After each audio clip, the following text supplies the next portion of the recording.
लोकाभिरामं रणरङ्गधीरं राजीवनेत्रं रघुवंशनाथं कारुण्यरूपं करुणाकरन्तं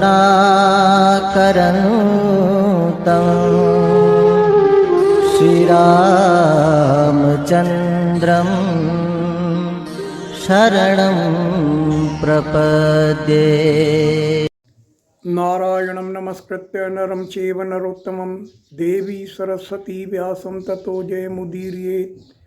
गुरुर्ब्रह्मा गुरुर्विष्णु गुरुर्देव महेश्वराय गुरुर्साक्षात् परब्रह्म तस्मै श्री गुरुवे नमः।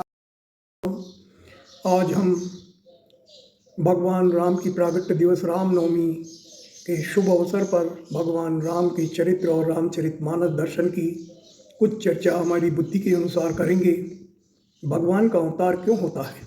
रामचरितमानस में कहा, विप्रधेनु सुर संत हित लीन मनुज अवतार।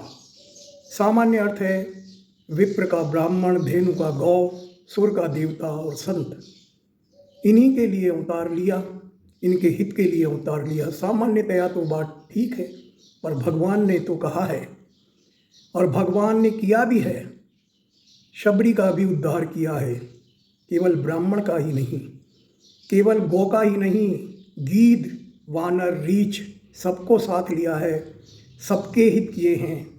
केवल सुर का ही नहीं, असुरों के भी हित किए हैं, और संत के ही नहीं, अजामिल जैसे असंत को भी तारा है। क्यों? यहाँ विभेद पैदा होता है, भेद पैदा होता है।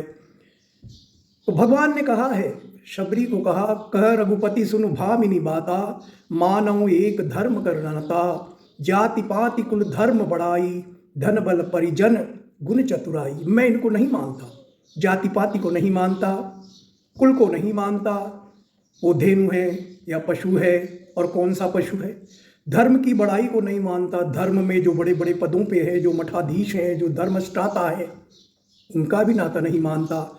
धन का भी नहीं मानता, देवताओं को बहुत बल प्राप्त है, बल का भी नाता नहीं मानता, गुण और चतुराई का भी नाता नहीं मानता।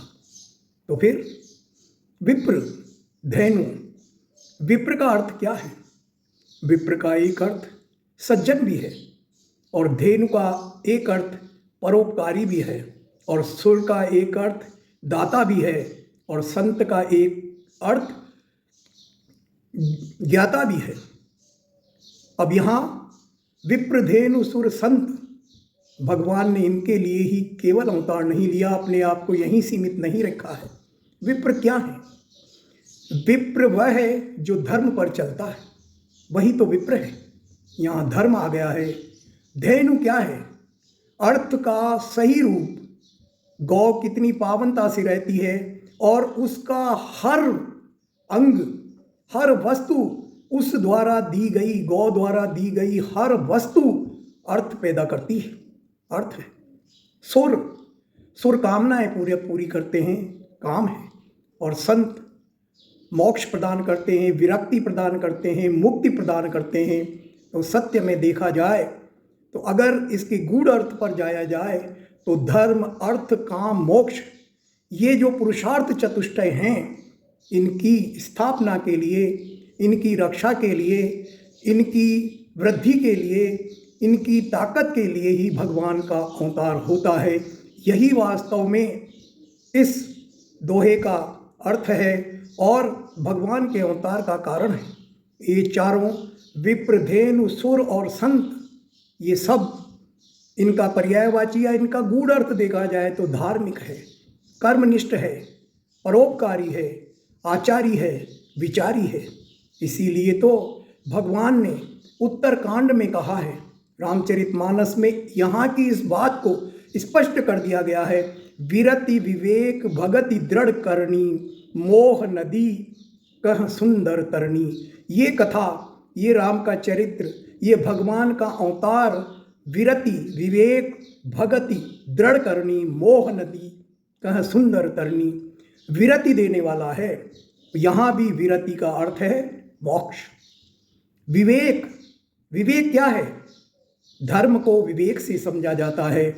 जो धार्मिक होता है वही धार्मिक है, वही धर्म को समझता है जिसमें विवेक है।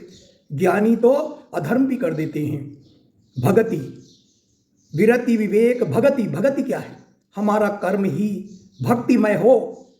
यहाँ कर्म आ गया है पुरुषार्थ चतुष्टय का, यानी हमारा कर्म भक्तिमय हो।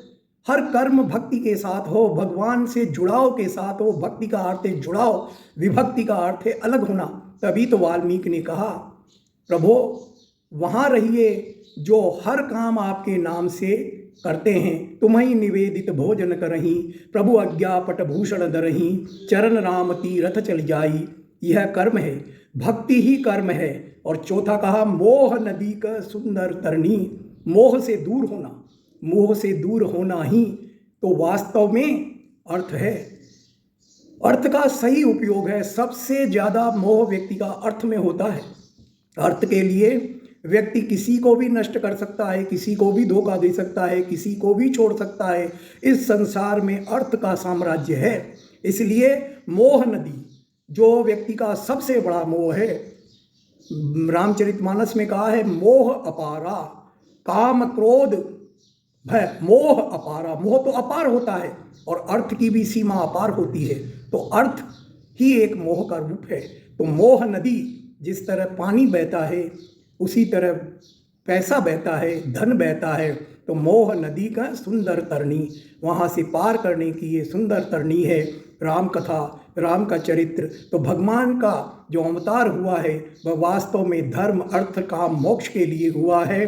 धर्म, अर्थ, हमारा अर्थ कैसा हो? हमारा अर्थ कमाना बुरा नहीं है, लेकिन अर्थ धर्म का अनुसरण करे। काम कैसा हो? कर्म उस अर्थ के अनुरूप हो जो हमारे पास धर्म से पैदा किया है, तभी हमें मोक्ष की प्राप्ति होती है। और इसीलिए भगवान ने अन्य अवतारों को स्पष्ट करते हुए त्रेता में भगवान राम ने जो अवतार लिया वो 4 रूप में लिया। अंशन सहित देह धरि त्राता, अंशों के सहित मैं देह धरूंगा। अंशों के सहित प्रभु आए थे। धर्म का अवतार थे भरत जी, अर्थ का अवतार थे शत्रुघ्न जी, काम का अवतार थे लक्ष्मण जी, मोक्ष का अवतार थे भगवान श्री राम। इनकी परिभाषाएं यदि हम लंबी करें, यदि हम समझें, तो हमें समझ में आएगा कि भरत ही धर्म है। अर्थ बोलता है वहाँ विनाश होता है। इसलिए पूरी रामचरितमानस में अर्थ के अवतार शत्रुघ्न नहीं बोले हैं। काम लक्षण धान राम प्रिय, सकल जगत आधार।